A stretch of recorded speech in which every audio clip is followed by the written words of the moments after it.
함께 은혜 나눌 하나님의 말씀은 로마서 1장 9절부터 10절 2절의 말씀이겠습니다. 로마서 1장 9절과 10절 2절의 말씀입니다. 신약성경 239페이지가 되겠습니다. 다 찾으신 줄 알고 한 목소리를 함께 봉독하여 올리도록 하겠습니다. 내가 그의 아들의 복음 안에서 내 심령으로 숨기는 하나님이 나의 증인이 되시거니와 항상 내 기도에 쉬지 않고 너희를 바라며 어떻게 하든지 이제 하나님의 뜻 안에서 너희에게로 나아갈 좋은 길을 얻기를 구하노라. 아멘. 자, 바울의 사랑이다라는 말씀의 제목을 가지고 함께 이 시간 은혜를 나누도록 하겠습니다. 자, 우리 사랑하는 성도님들, 지난 한 주간 동안 어떻게 잘 지내셨습니까? 여러분들에게 하나님의 또 어떤 상이 나타나셨습니까?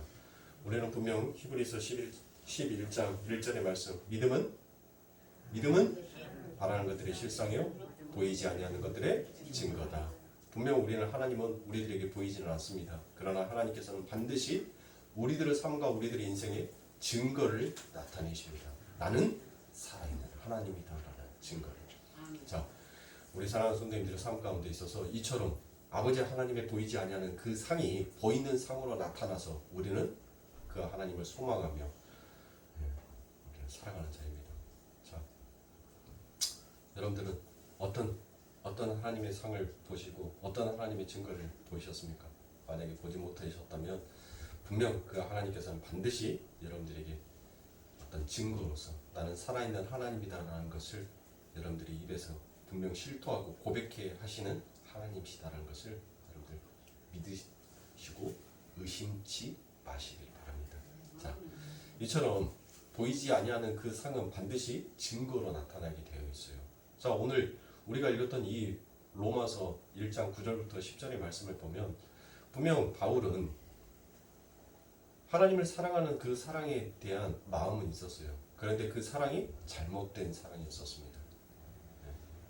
그 잘못된 사랑으로 결국 하나님의 열심을 가지고 일을 했었으나 그는 결국 하나님 앞에 그 사랑을 고백하는 자가 아니라 하나님과 원수된 자의 자기를 살아왔던 그의 모습을 발견합니다.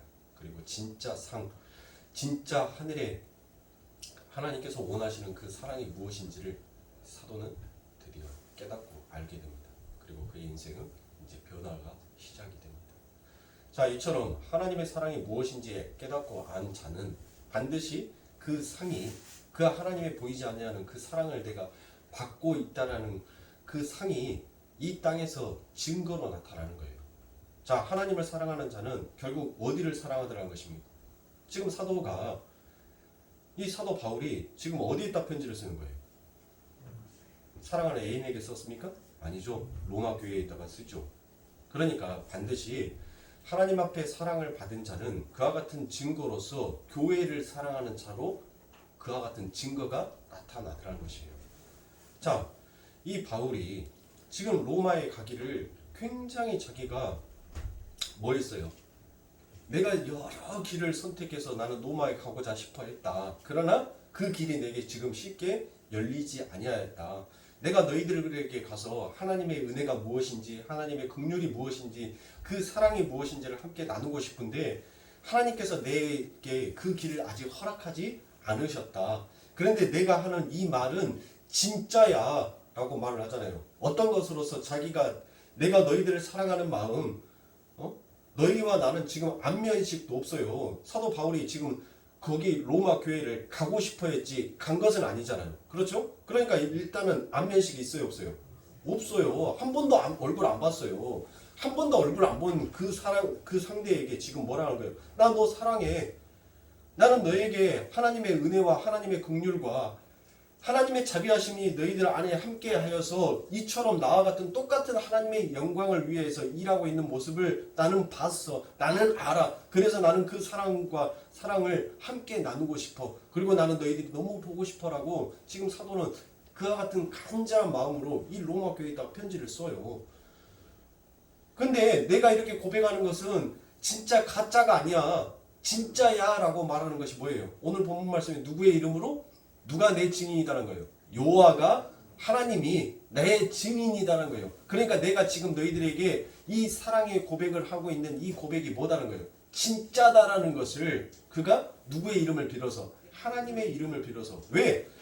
자, 하나님의 이름을 망명되이 부르는 자는 뭐 한다고 그랬어요? 하나님 앞에 분명 저주를 받아서 죽어요. 그런데 왜 지금 이 사도가 내가 내 이 마음속에 가지고 있는 이 마음이 내가 여호와가 나의 증인이 되어서 지금 내가 너희들에게 진심을 표현하고 있다는 것은 지금 사도가 뭐라는 거예요?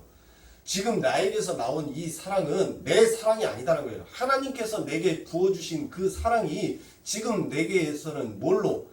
히브리서 11장 1절의 말씀처럼 증거처럼 지금 너희들에게 나타나고 있다는 거예요. 그래서 지금 하나님이 나의 증인이라는 거예요. 하나님이 지금 내 안에 그 사랑을 부어주셨기에 나는 그 사랑으로서 너희들에게 이처럼 사랑의 고백을 한다는 거예요. 그러면 여러분들 우리가 이 세상 가운데 보여지는 상황을 놓고 보면 어떻습니까? 로마는 지금 어떤 교회였어요? 로마가 여러분들 그냥 편안하고 그렇게 막 은혜가 넘치는 교회였었습니까? 아니었죠. 이 로마 이 교회를 보면 여러분들 그들이 채찍질을 맞고 도살된 양처럼 여러분들 그들에게 핍박이 찾아왔어요. 그들에게 환란이 찾아왔어요. 그런데 그들은 꿋꿋하게 누구를? 하나님을 의지하고 하나님을 찬양하더라는 것입니다. 지금 사도는 내가 로마에 가서 너희들에게 지금 하나님께서 내게 주신 그 성령의 은사를 너희들과 함께 나누고 함께 가르치기를 원한다는 것은 뭐예요? 아니 지금 사도는 이 로마 교회의 현실이 어떠한 것인지를 뻔히 알고 있으면서 내가 거기를 가기를 원한다는 것은 뭐예요? 너희들은 그 고난에 나도 함께 동참하고 싶어 한다는 거예요. 그 고역에 아니 어떤 사람이 스스로 자기가 핍박을 받고 자기가 채찍질 당하는 그 길을 가고 싶어하는 사람이 누가 있어요? 거기 가면 뻔히 뭐예요? 로마 교회처럼 자기도 똑같이 핍박을 받을 거라는 것을 알고 있어요. 그것은 불보듯 뻔한 답이에요. 그런데 하나님의 사랑은 어디로 가더라? 그 핍박과 환란으로 뛰어들더라는 것이에요. 그리고 그 속에서 하나님께서 원하시는 하나님의 뜻, 그 하나님의 사랑이 무엇인지를 그들이 나타내더라는 것입니다.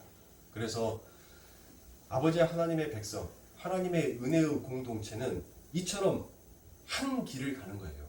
하나된 마음으로서 한 길을 가는 자가 곧 은혜의 공동체 안에 있는 아버지 하나님의 백성들인 것입니다.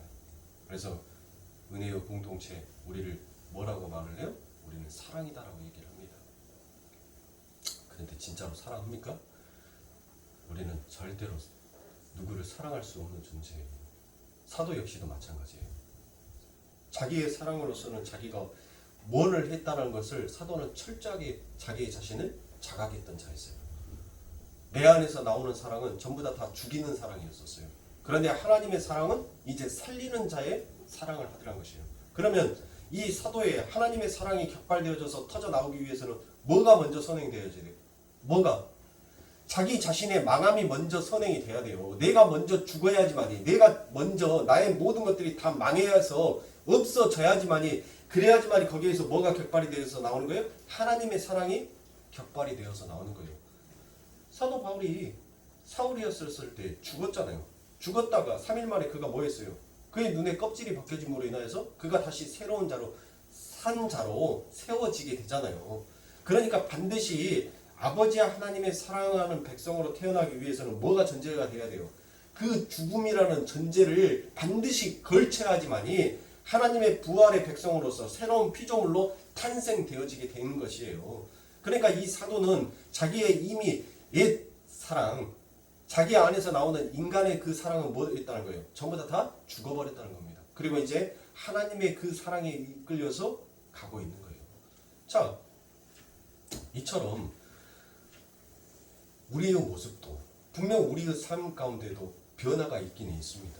근데 그 변화가 있기는 있는데 그 변화가 항상 하나님 앞에 영광을 돌리기 위한 변화는 반드시 내가 죽어야 돼요.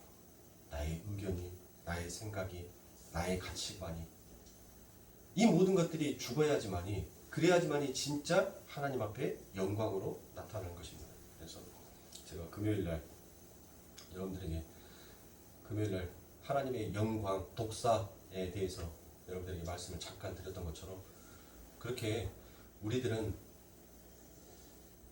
우리 스스로가 빛을 가지고 있는 존재가 아니에요. 우리는 반사체일 뿐입니다. 어떤 발광체에 의해서 그 빛이 우리들에게 비춰졌을 때 우리는 드디어 그 빛이 빛나는 거예요. 그러니까 거울과 올라온다는 거 깜빡이잖아요. 이 독사라는 것이 여러분들 우리 못 들으신 분들도 계시니까 우리가 하나님 앞에 영광을 돌린다는 것이 뭐예요? 어떤 게 하나님 앞에 영광을 돌리는 거예요?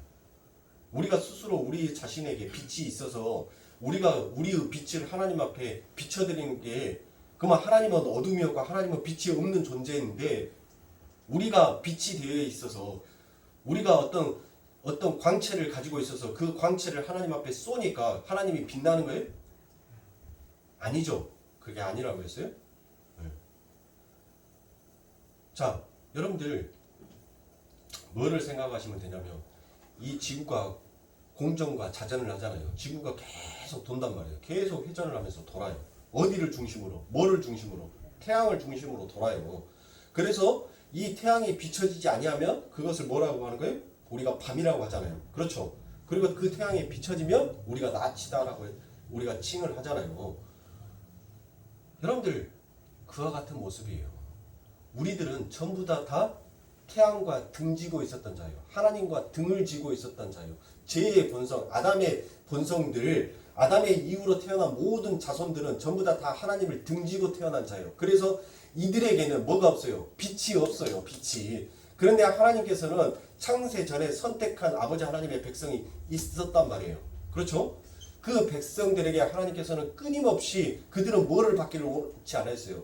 이 하나님의 광채, 빛이 그들에게 투시되어지기를 원치 아니하였단 말이에요. 그런데 하나님은 원체 그 빛이 강하기 때문에 여러분들 뭐예요? 비춰버리니까 이 사람이 나는 빛이 싫은데 그 빛이 내게 비춰지는 거예요. 여러분들 그러니까 한마디로 해서 우리가 백화태 나가가지고 손바닥으로 태양을 가리면 그 비가 노래를 하잖아요. 태양을 피하고 싶었어. 에? 태양을 피하고 싶어서 우리가 손바닥으로 태양을 가린다고 해서 그 태양이 사라지고 없어집니까? 아니죠. 내 눈에만 보이지 아니할 뿐이지 그 태양은 여전히 나를 향하여서 비치고 있단 말이에요. 그러니까 영광이다라고 얘기를 하는 것은 바로 뭐예요? 그 하나님은 발광체, 그 발광체가 우리들에게 비춰짐으로 인하여서 우리가 동시에 그 빛이 우리들에게 비춰짐으로 우리가 빛을 내는 거예요. 근데 여러분들 거울로 가지고 제가 이 형광등에서 이렇게 해가지고 이렇게 비치면 뭐예요? 그 빛이 이 형광등의 빛이 반사되어서 다시 어디로 가는 거예요? 다시 빛이 비치는 그 원형으로 가잖아요. 그게 영광이란 말이에요. 그러니까 우리 자체에는 빛이 있어요, 없어요? 없는 거예요. 형광등 불 꺼버리면 아무리 내가 거울로 뭐를 비친다 하더라도 그 빛은 비춰지지 아니하게끔 되어 있다니까요. 우리 자체는 그만큼 빛이 없는 존재예요. 그런데 하나님의 그 일하심, 하나님의 택하심은 하나님이 가지고 있는 그 하늘나라라는 그 울타리 안에서 하나님께서 작정하시고 하나님께서 선택한 당신의 백성들에게만 그 발광체를 비춰요. 근데 그 발광체를 비치니까 그 발광체에 비춰진 그 반사체제들이 다시 뭘 하는 거예요? 빛이 다시 그 하늘로 비춰지는 그곳으로 원형으로 다시 되돌아가는 거예요. 그게 하나님 앞에 영광을 돌리는 거예요. 그런데 사람들이 하나님 앞에 영광을 돌린다라는 그 자체를 전부 다 내가 어떤 빛이 있어가지고 나는 어떤 빛을 가지고 있어서 빛이 없는 신에게 내가 빛을 비춰줌으로 인해서 그 신이 반짝반짝 빛나는구나 라고 생각을 하고 있는 겁니다. 아니라는 거예요, 여러분들. 그게 아니라는 거예요. 그래서 제가 우주에 제가 명왕성을 빼먹었더라고요. 네. 뭔가가 조금 이상한 것 같아서 네? 수, 금, 지, 화, 목, 토, 천, 해, 명. 몇 개요? 9개요. 제가 금요일 날은 몇 개를 말했어요? 8개밖에 말을 안 했죠. 목사가 틀린 것은 반드시 해명을 하고 잡아야 돼요. 왜? 이 자리에 쓴 만큼만 저는 뭐예요? 공인이 되니까 말 실수하면 안 돼요. 말 실수하면 안 돼요. 틀린 지식은 정확하게 다시 바로 잡아야 되는 것이 그게 저의 자리입니다. 그래서 참 목사하면서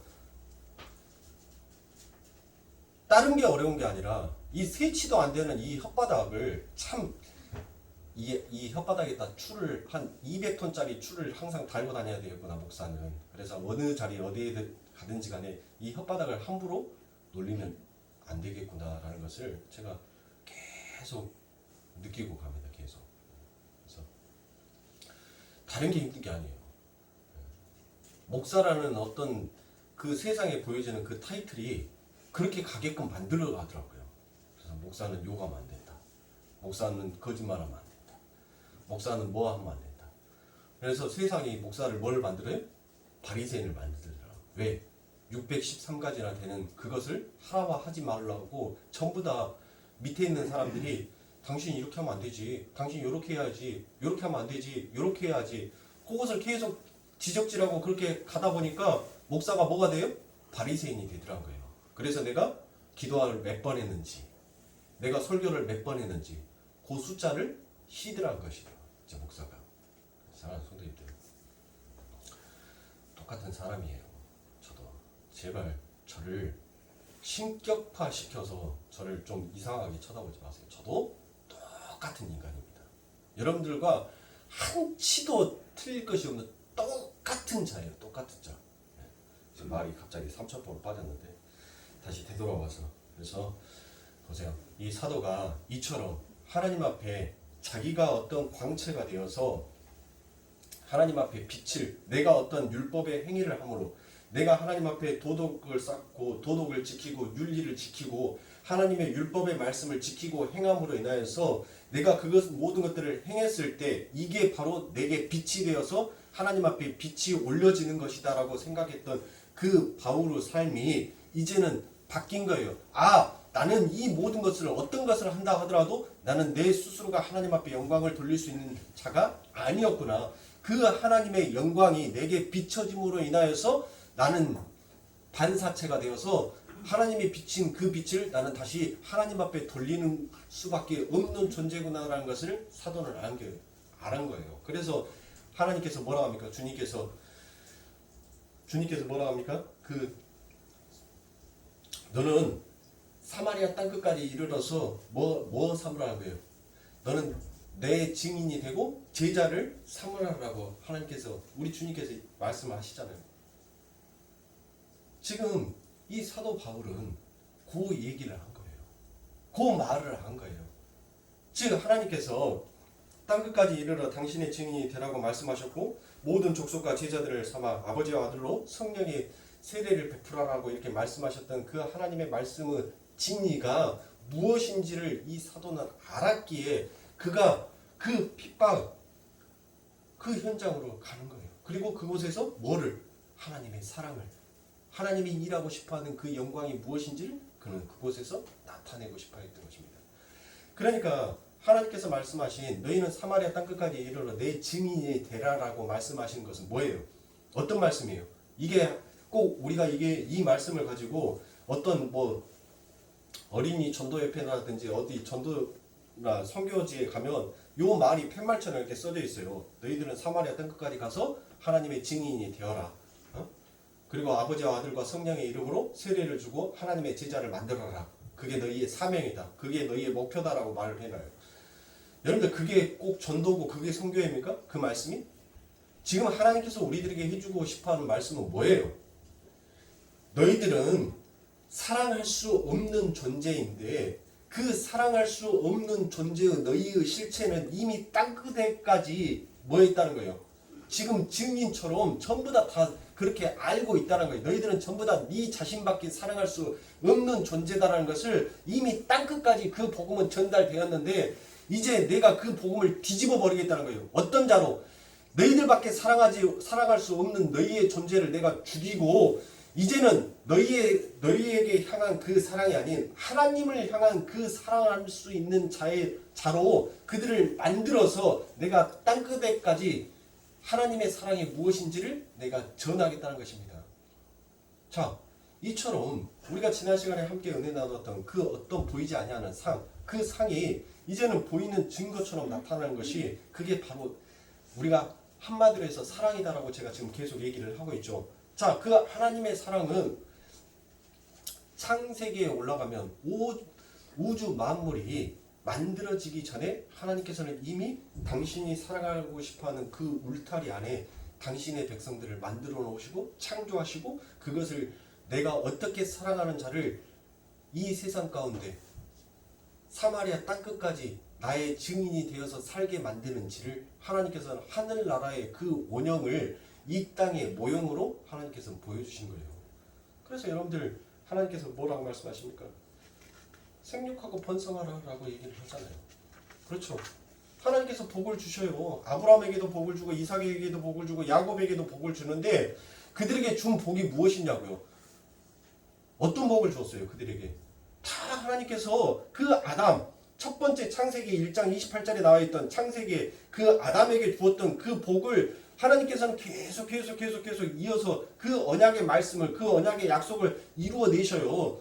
심지어는 누구에게까지? 노아에게까지 하나님께서는 약속을 하신다니까요. 생육하고 번성하라고 하나님께서 약속하신 거 여러분들 혹시 알고 계세요? 네. 그 노아에게까지도 하나님께서는 그 약속을 이루세요. 그러면 하나님께서 이루고 싶어 하시는 그 약속의 의미는 무엇이냐고요? 생육하고 번성한다는 그 하나님이 이루고 싶어 하는 그 약속이 뭐냐고요? 그게 바로 사랑이다라는 거예요. 사랑의 실체, 사랑의 증거.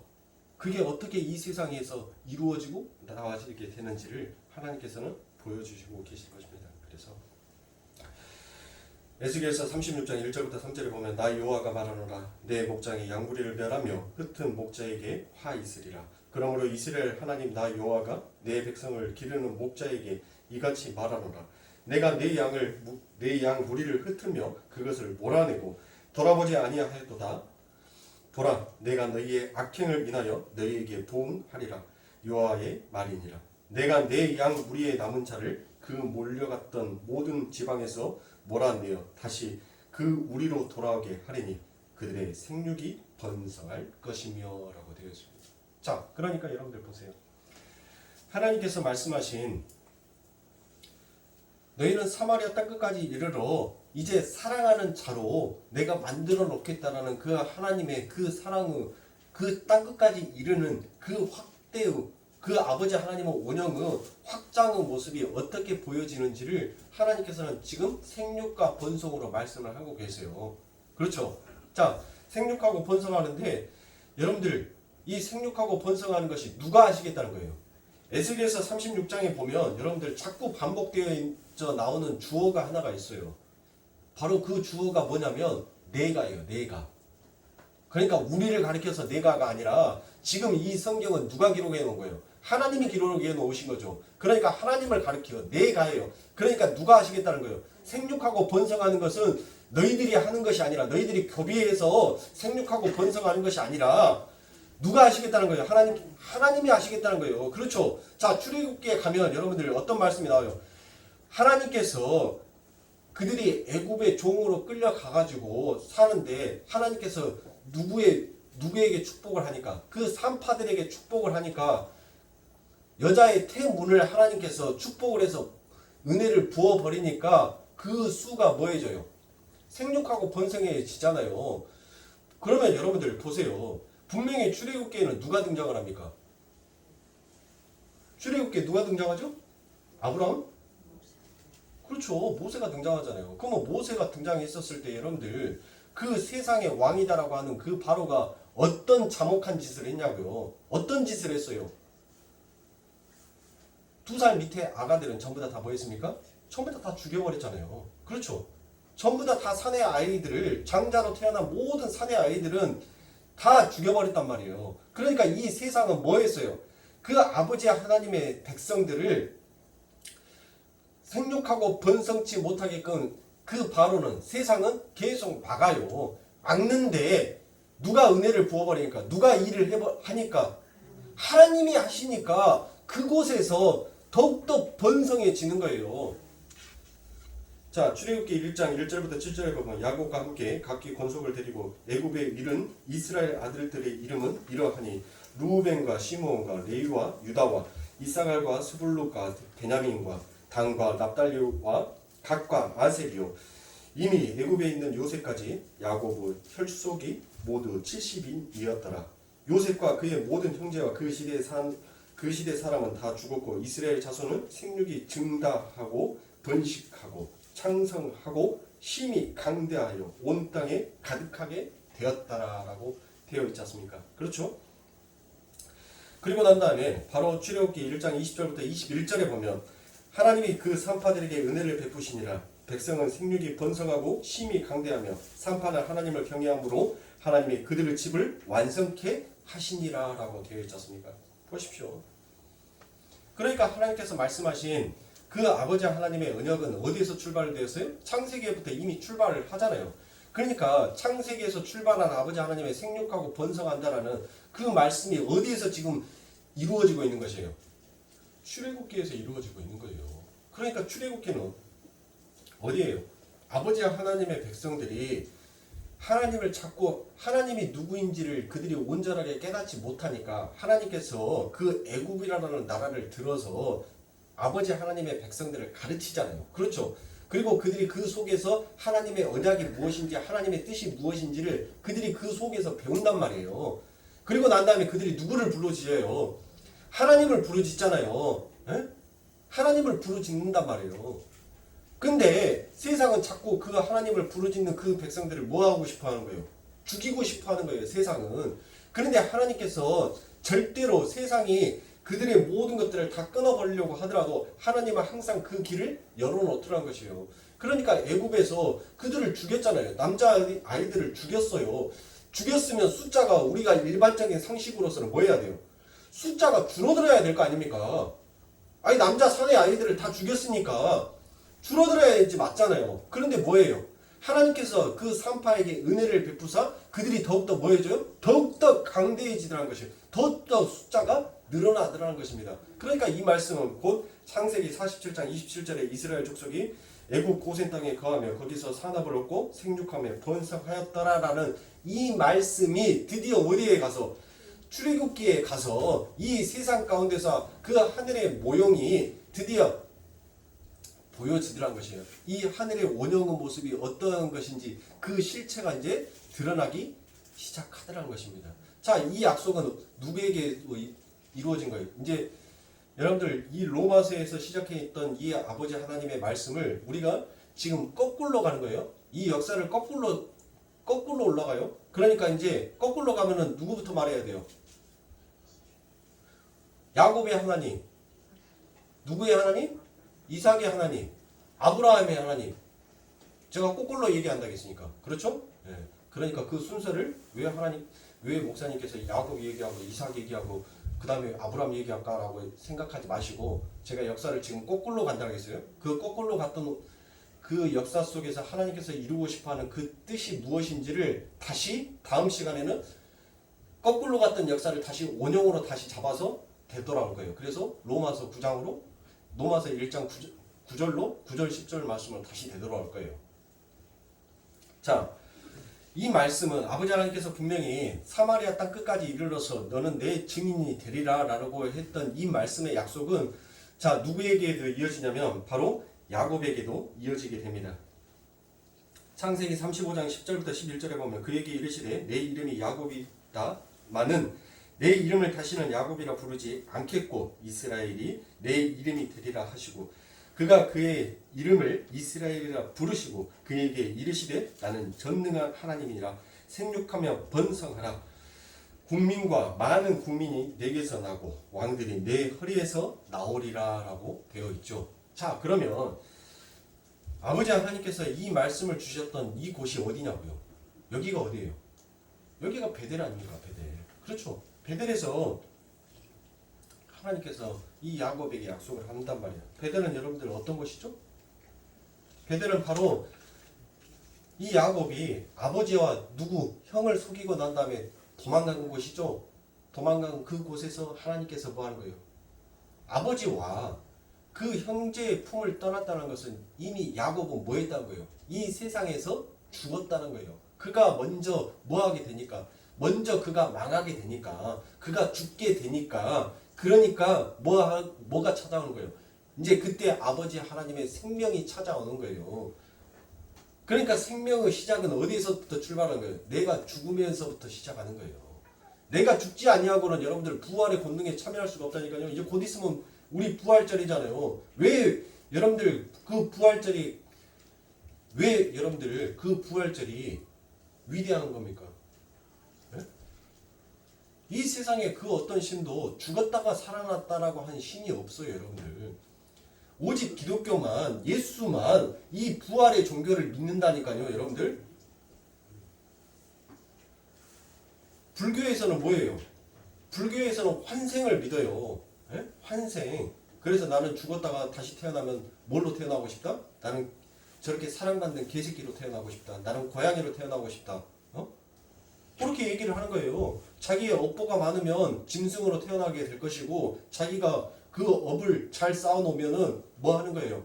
나는 다시 또 사람으로 태어나게 것이다. 그게 불교가 말하는 환생론 아닙니까? 그래서 이 세상에서 뭐를 쌓으라는 거예요? 선을 쌓고 덕을 쌓으라는 거 아닙니까? 자비를 베풀고, 응? 그게 불교예요. 결국 누가 하는 거예요? 내가 선을 쌓고 내가 윤리를 지키고 내가 자비를 베풀어야지만이 내가 다시 환생되어서 뭘로 태어난다는 거예요? 인간으로 태어난다는 거예요. 그런데 이 기독교는 얼마나 놀라우냐면 누구만 믿으면 예수만 믿으면 너희는 짐승이었는데 누구로 바뀐다는 거예요? 사람으로 바꿔준다는 거예요. 누가? 하나님이. 너 아무것도 행위 안 해도 돼. 네가 진짜 사람으로 태어나기 위해서는 이 사람만 믿으면 돼. 너희는 다 죽은 짐승이었어. 그러나 이제는 너희가 산자가 되기 위해서는 예수만 믿어. 그러면 너희는 산자로 부활하게 될 것이에요. 그게 기독교라니까요. 그래서 이 세상의 종교와 이 기독교가 다른 것입니다. 우리는 부활의 종교예요. 부활의 종교는 그 부활의 핵심은 반드시 죽음이 먼저 선행되어야지만이 그 살아남은 하나님의 능력이 거기 안에서 나타나는 것이에요. 그러니까 지금 이 야곱도 그가 죽음이 먼저 선행이 되었어요. 그러니까 하나님께서 그에게 이제 다시 살림의 일이 일어나게 되는 거예요. 그와 같은 능력이 세워지게 되는 것입니다. 그래서 라반 외삼촌 라반을 집으로 가던 도중에 하나님을 만난 곳이 바로 베들레헴입니다. 그리고 거기에서는 어떤 약속이 주어지는지 여러분들 창세기 28장 14절부터 15절에 보면 내 자손이 땅의 티끌같이 되어서 동서남북 할지며 땅의 모든 족속이 너와 내 자손을 이루며 복을 얻으리라. 내가 너와 함께 있어 내가 어디로 가든지 너를 지키며 너를 이끌어 이 땅으로 돌아오게 할지라. 내가 내게 허락한 것을 다 이루기까지 너를 떠나지 아니하리라 하시니라. 자, 여러분들 보세요. 생육하고 번성이라는 이 말 속에서 이제는 뭐가 등장하기 시작해요? 자손이라는 말이 등장을 하죠. 자, 이 자손이라는 의미가 무엇인지를 여러분들은 알고 있죠? 자, 그 알고 있는 것을 우리가 한번 이제 퍼즐을 끼워 맞춰 보자고요. 자, 이처럼 자손이라는 이야기가 나오고 그 자손이라는 이야기를 속에서는 하나님께서 바로 구별된 자를 내가 이 땅에서 만들어 놓겠다라는 하나님의 또 다른 표현이에요. 자, 이 표현은 또 누구에게로 이어집니까? 이삭에게로 가죠. 자, 이삭에게는 하나님께서 어떤 약속을 주십니까? 창세기 26장 4절에 보면 내 자손을 하늘의 별과 같이 번성케 하며 이 모든 땅을 내 자손에게 주리니 내 자손을 인하여 천하 만민이 복을 받으리라 라고 얘기합니다. 그렇죠? 자, 역시 번성이라는 약속이 되어 있습니다. 그런데 누구를 번성케 해주신다라고 얘기합니까? 바로 이삭의 자손을 제한된 울타리가 있죠. 여기에서도 분명히. 그렇죠. 이삭의 자손을 통하여서 이 약속은 또 누구에게 동일하게 이어집니까? 아브라함에게 동일하게 이어지죠. 창세기 22장 16절부터 18절에 보면 가라사대 여호와께서 이르시기를 내가 나를 가리켜 맹세하노니 내가 이같이 행하여 내 아들 내 독자를 아끼지 아니하였은즉 내가 내게 큰 복을 주고 내 씨로 크게 성하여 하늘의 별과 같고 바닷가의 모래와 같게 하리니 내 씨가 그 대적의 문을 얻으리라. 또 내 씨로 말미암아 천하 만민이 복을 얻으리니 이는 내가 나의 말을 준행하였음이니라 하셨다 하니라 라고 되어 있습니다. 자, 보십시오. 하나님은 아브라함에게 그 씨로 번성케 한다라고 해주셨습니다. 그리고 이 약속은 바로 노아에게도 동일하게 이어집니다. 창세기 8장 16절부터 20절에 보면 너는 내 아내와 내 아들들과 내 자부들과 더불어 방주에서 나오고 너와 함께 한 모든 혈육이 있는 생물 곧 새와 육축과 땅에 기는 모든 것을 다 이끌어내라. 이것들이 땅에서 생육하고 땅에서 번성하리라 하시매 노아가 그 아들들과 그 아내와 그 자부들과 함께 나왔고 그 땅 위에 모든 땅 위의 동물 곧 모든 짐승과 모든 기는 것과 모든 새도 그 종류대로 방주에서 나왔더라. 노아가 여호와를 위하여 단을 쌓고 모든 정결한 짐승 중에서와 모든 정결한 새 중에서 취하여 번제로 단에 드렸더니라고 되어 있죠. 자, 여러분들 보십시오. 하나님의 저주로 인하여서 옛 세상이 다 멸해지고 새 하늘과 새 땅이 열리는 시점이 바로 이 시점이죠. 그렇죠? 자, 그건 새 창조의 완성의 모형이었던 것입니다. 그리고 그 속에서 당신의 택한 백성들에게서 생육과 번성이 또 약속이 되어 있습니다. 그들은 다름이 아닌 하나님의 은혜를 입은 자들입니다. 그렇죠? 그 노아의 방주에 대해서 몇 명만 탔어요? 온 인류의 모든 사람들이 다 탔습니까? 아니죠. 하나님 앞에 은혜를 받은 자, 하나님 앞에 의인으로 칭함을 받은 자, 여기에서도 그 방주에 탔던 자들이 제한이 되었단 말이에요. 심지어 짐승들까지도 하나님께서는 제한을 시켰어요. 더 많이 심지 못하게끔 했어요. 각 종류대로 한 쌍씩만 집어넣으라겠습니다. 그러니까 하나님께서 이 구속사의 역사를 이끌고 가시는 것은 제한적인 역사 속에서 하나님께서는 이끌고 가시는 거예요. 모든 자들에게 하나님의 그 상을 나타내어 보여주고 계시지 않는 것입니다. 하나님께서는 딱 제한적인 사람들, 제한적인 자들에게만 하나님의 그 증거를 나타내고 있어요. 그러니까 사랑하는 성도님들, 여러분들도 많고 많은 교회들 속에서 해필이면 날카롭고 까시로운 이윤석 목사에게 앉아갖고 이 설교 듣는 것도 여러분들 하나님께서 뭐 하신 거예요? 여러분들 이 자리에 앉혀놓으신 거예요. 세상에 가면 여러분들 달고 오묘한 소리 많이 해줘요. 뭐 저만 하나님의 진리를 전파하고 있다라는 그런 교만의 말씀이 아니라 대부분의 폄하하게 펴져 있는 하나님의 말씀들이 전부 다 인간 중심, 인본주의로 가득한 것이에요. 그런데 하나님께서 여러분들을 특별히 더 사랑해 주셔서 신본주의를 왜 우리가 주장해야 되고 왜 신본주의로 가야 하는지 이 설교를 듣게 해주시더란 것입니다. 그리고 또 하나님께서는 이 설교를 하게끔 저를 만들어 놓으시더란 것이에요. 그러니까 사랑하는 성도님들, 듣는 것도 복이고 이렇게 말할 수 있는 것도 복인 것입니다. 불평하지 마십시오. 저도 부드럽게 하고 싶어요. 제발 저도 좀 날카로운 사람보다 온화하고 좀 부드러운 사람이 되고 싶습니다. 항상 제 마음속에다가 새기는 말이 있어요. 유능제강이라는 말. 여러분들 강함은 부러지지만 부드러움은 절대 부러지지가 않습니다. 버드나무 보십시오, 여러분들. 버드나무가 꺾이는 거 봤습니까?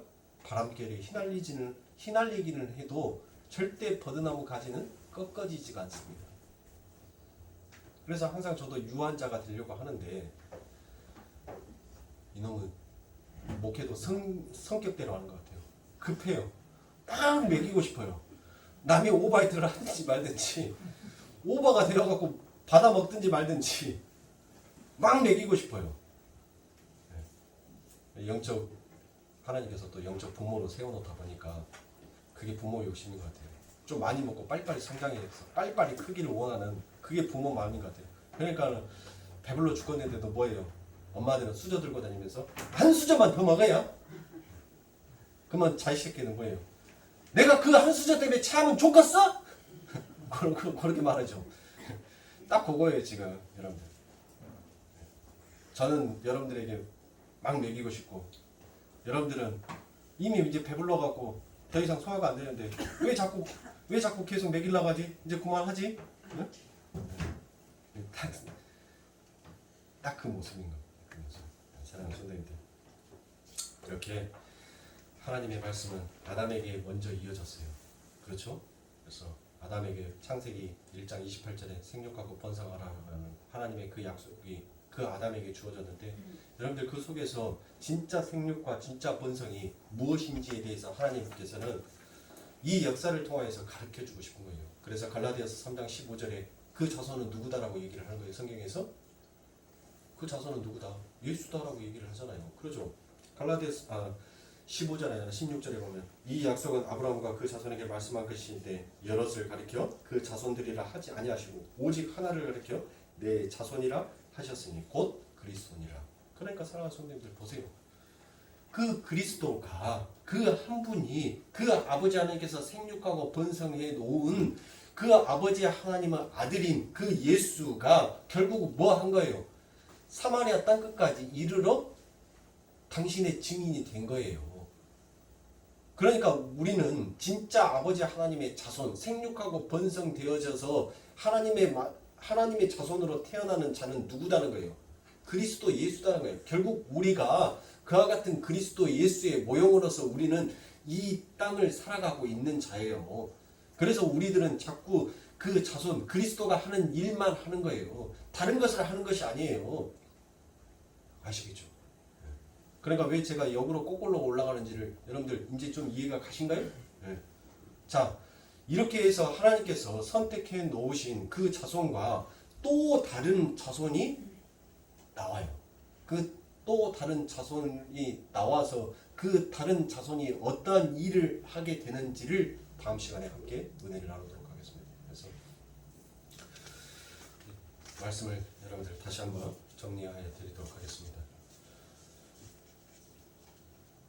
하나님께서 생육하고 번성하여서 아버지 하나님의 그 뜻을 나타내고 싶어 하셨어요. 그런데 하나님의 그 뜻은 무엇이냐면 뭐예요? 하나님께서 너희들이 더럽혀 놓은 그 나의 이름을 하나님께서는 다시 회복하기 위하여서 하나님은 이 역사의 구도를 이끌고 가십니다. 그리고 그 회복을 하기 위하여서 뭐를 행하셔요? 하나님께서는 진짜 하늘의 자손, 진짜 하나님의 아들, 그 하늘에 제한되어 있는 백성이 누군지를 바로 그 예수를 통하여서 우리들의 삶 가운데 보지 못했던 것을 보여지는 것으로 나타내서 우리들에게 가르쳐 주시는 것입니다. 그러니까 사랑하는 성도님들, 즉 우리의 이 인생에 걸어가는 삶은 뭐다는 거예요? 우리가 그리스도다는 거예요. 우리가 하나님의 아들이다라는 거예요. 말씀 잘못 듣고 말씀 정리해 드리겠습니다라고 하니까는 거룩교회 갔더만은 거룩교회 목사가 우리가 예수래. 그러면 우리가 예수래라고 했었으면 그 예수라는 말이 무엇인지를 성경책을 역순으로 이렇게 가시면서 설명하지 못할 거면 여러분들 말 안 하는 게 낫겠죠? 그 뜻 안에서 여러분들 예수라고 안 했어요. 우리는 영적 안에서 하나님의 자손, 그 자손은 그리스도고 그 그리스도의 또 다른 모형으로 나타나는 모형이 바로 누구예요? 우리라는 거예요. 우리. 그러니까 하나님께서 하나님의 백성, 그 하늘의 백성으로 만들고 싶은 것은 누구예요? 우리라는 거예요. 우리. 그 우리를 하나님께서는 또 다른 모형, 또 다른 그림으로 우리들에게 보여주고 있는 것입니다. 사랑하는 성도님들, 한 주간 동안 생동하는 법처럼 여러분들의 삶도 이렇게 하나님의 말씀 앞에서 생명력 있게 생동하는 여러분들의 인생이 되기를 주님의 축원합니다.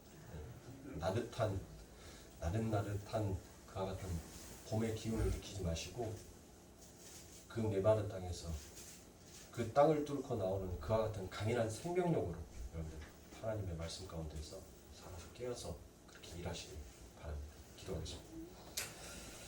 하나님 감사합니다. 오늘도 귀하고 복된 아버지 하나님의 말씀을 통하여서 우리들에게 하나님의 말씀을 가르쳐